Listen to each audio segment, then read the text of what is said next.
Hello everyone, my name is Bill. I'm one of the vendors here at the market. We're at the Panama City Farmers Market, and today we're going to shoot tips and tricks.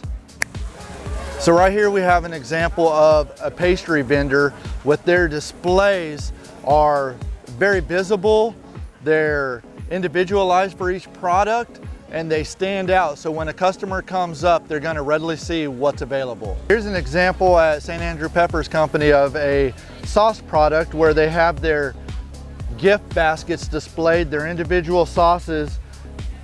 It's very visible and to the point of what the customer can expect.